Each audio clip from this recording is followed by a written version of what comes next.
Antes de llegar al tema del resultado electoral y la función que va a tener el IFE, me gustaría a mí poner a discusión cómo han sido estas campañas, cómo han estado las propuestas, han estado a la altura de la demanda de la sociedad. ¿Ustedes qué piensan?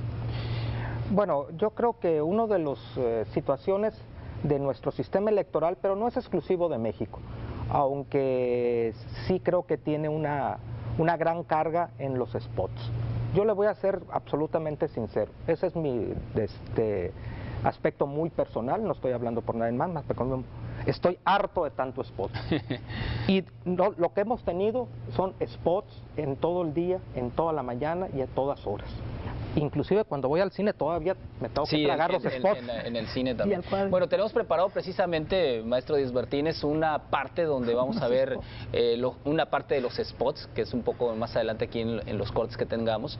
Vamos a ir a una pausa precisamente y regresaríamos con lo que comentaba hace un momento Omo Bono, una visualización de los 4 aspirantes a la presidencia de la República, cómo los vemos y apenas a unos días de que concluyan ya las campañas. Pausa.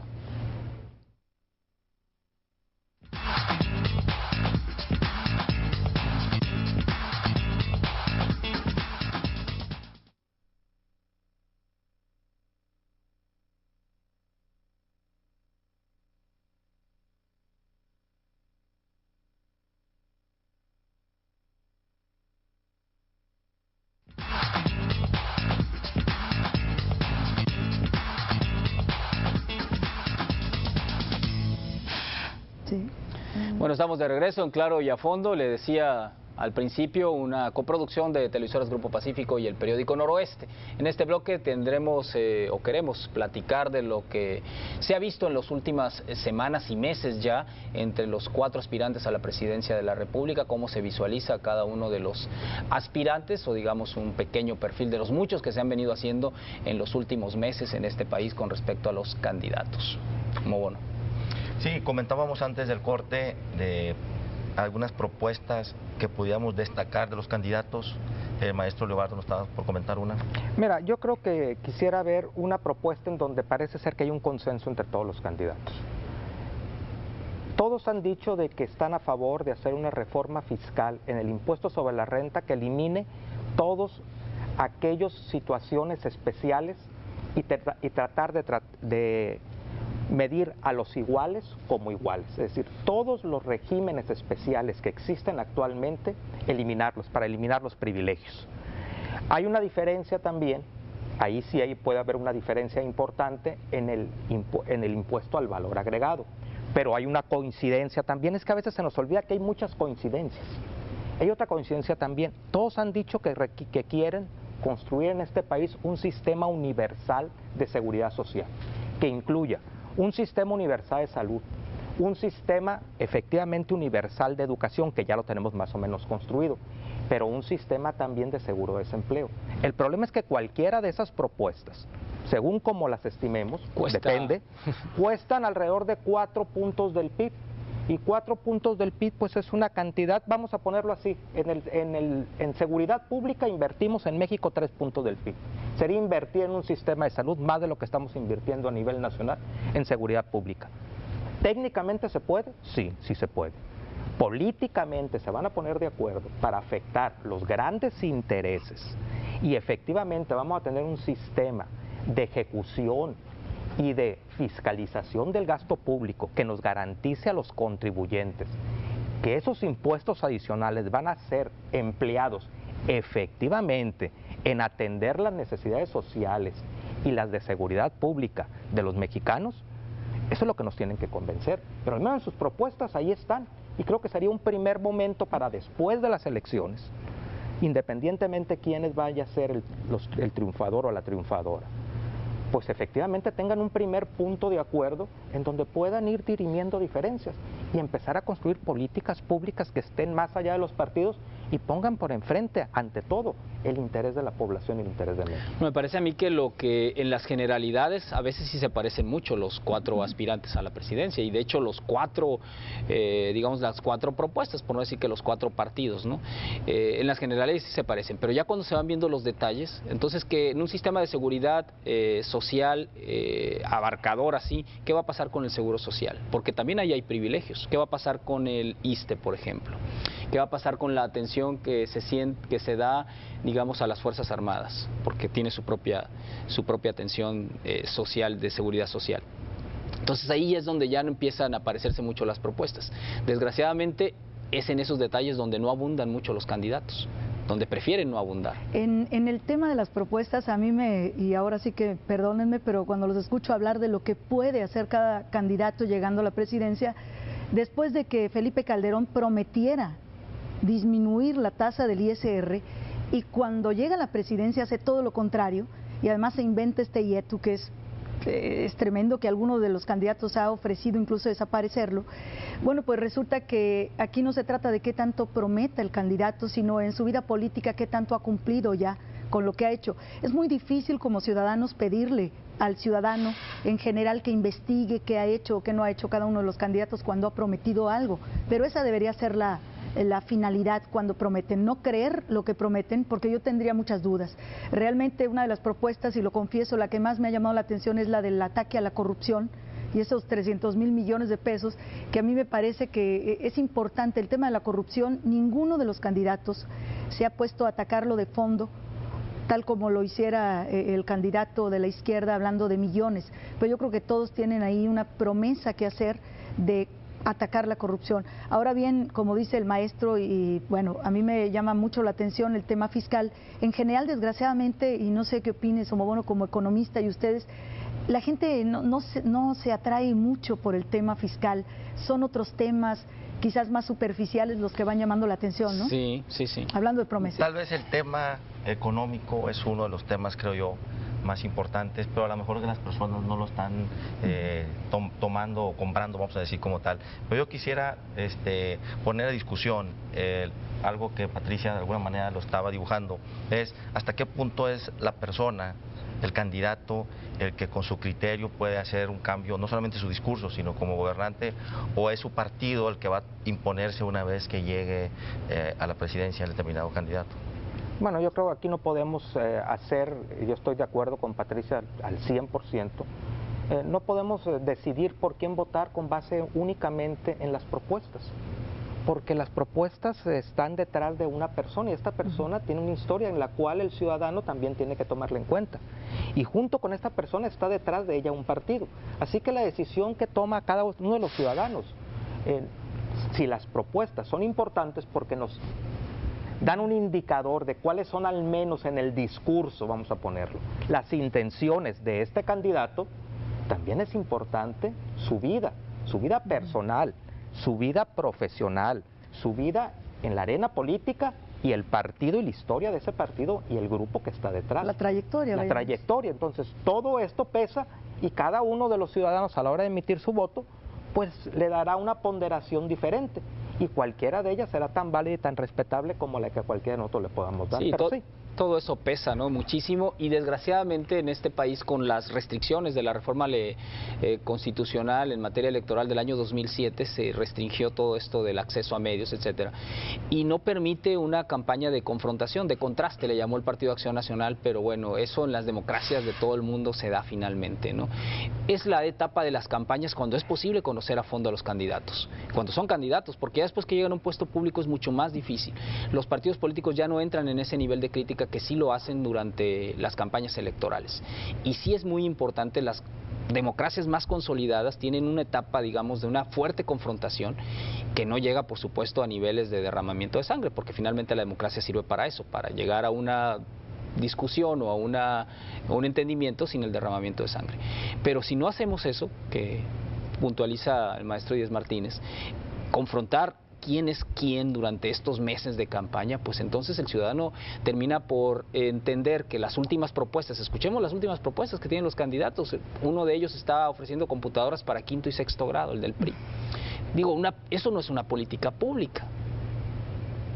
dista mucho de ser una política pública. En la última ocasión cuando y todos están cayendo en algo similar. Hay mucho de populismo en cada uno de los candidatos. Entre más se acerca el momento de la elección, buscas convencer al elector con eso fácil. Me recuerdo que la Bastida decía en los últimos días de su campaña que iba a haber inglés en toda la primaria, creo que de tercero a sexto grado de primaria. O sea, estás buscando que el ciudadano, con lo cercano, con una computadora con acceso a internet, tratarle de convencer que no es ni por mucho el problema toral de este país, ¿no?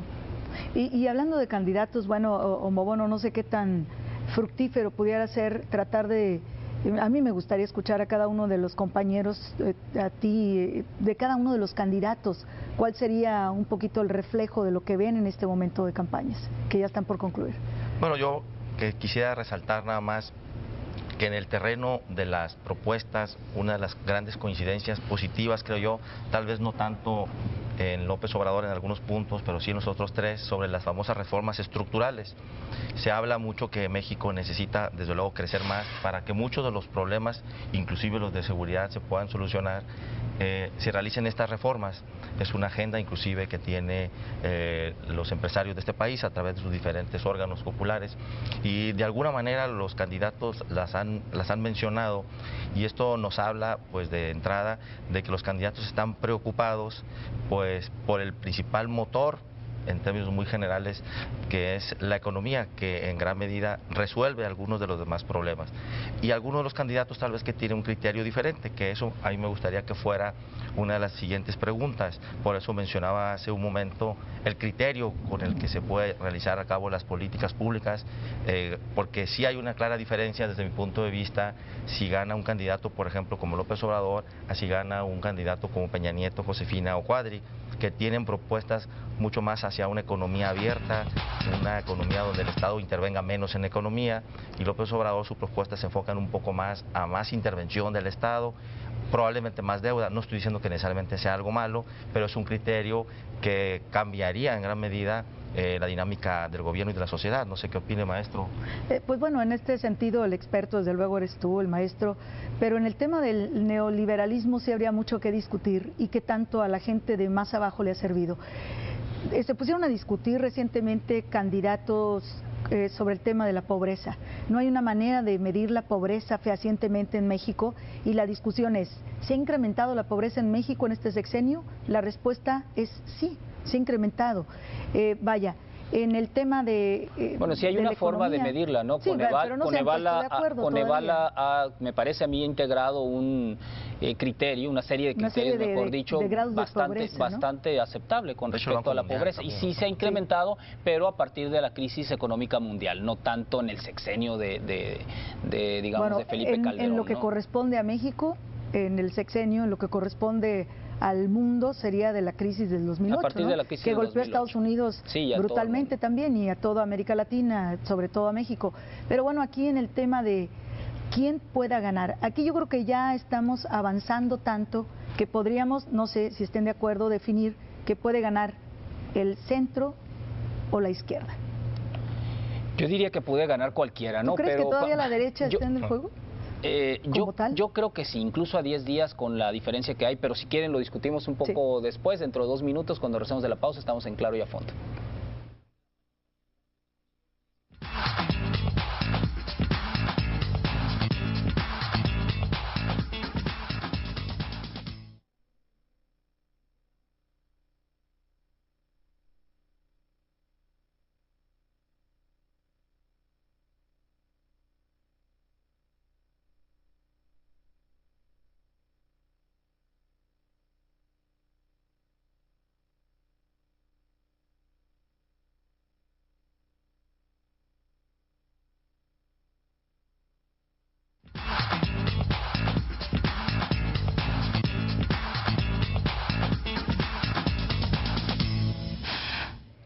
Bueno, ya estamos de regreso, Claro y a Fondo. Obviamente durante los comerciales nosotros seguimos platicando, estamos de regreso.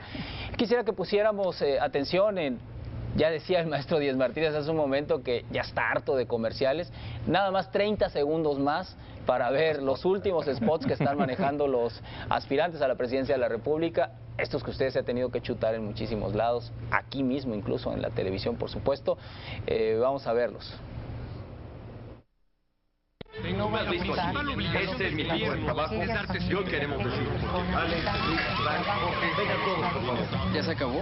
Hoy queremos pedirte que este 1 de julio votes por este proyecto de cambio con rumbo para México. Queremos pedirte también tu apoyo a nuestros candidatos a diputados y senadores para lograr hacer un gobierno con mayor capacidad para que las Tienes derecho a la seguridad ciudadana. va a cambiar. Exige, jóvenes. La nueva alianza es contigo.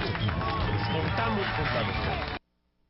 Bueno, quisimos hacer este juego, si usted le parece, dejar los 4 comerciales al mismo tiempo, el audio en el mismo nivel, y obviamente esto se convierte en un diálogo de sordos, ¿no? Por supuesto, porque estar escuchando los 4 audios al mismo tiempo es como no escuchar nada. Y ya muchos realmente están hartos de los espoteos, de esta, digamos, esta fuerte carga de spots, pero finalmente forman parte de la necesidad de esta telecracia, o no sé cómo llamarla. Y hemos estado de acuerdo en algo, ¿no? Que en el cine ya es el colmo que te tengas que chutar los spots. Digo, porque estás pagando para ver. Eso es el colmo. Sin embargo, quisiera destacar algo. Yo creo que también en los spots se puede medir, es una especie de termómetro de cómo están las campañas, ¿no? Porque también los spots han subido de nivel. Han ido subiendo de tono respecto también. A la crítica, inclusive respecto a su discurso, han cambiado algunas temáticas de los primeros, por lo menos que yo estuve viendo, hasta los últimos como los que vimos hace un momento,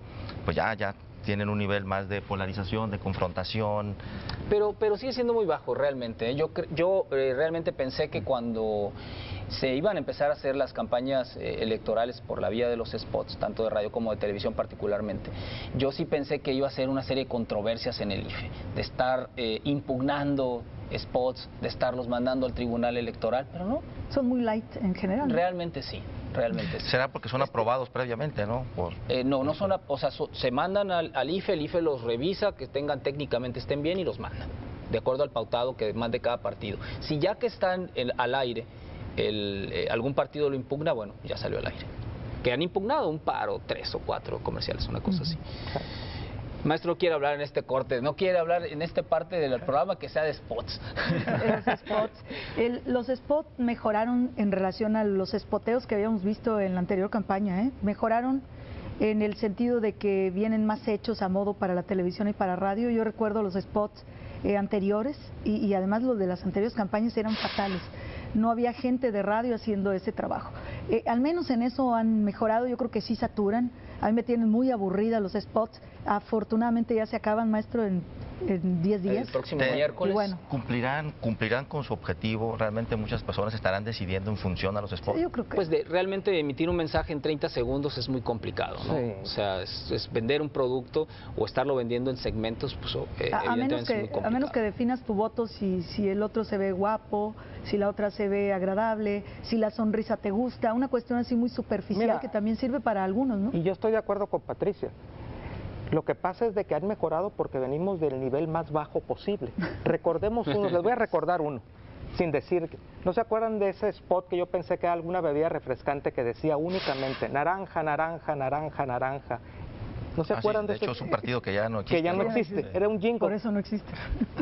Sí, sí. Entonces, si después de decir naranja, naranja, tienen algo mejor que decir para una campaña política, pues se han mejorado.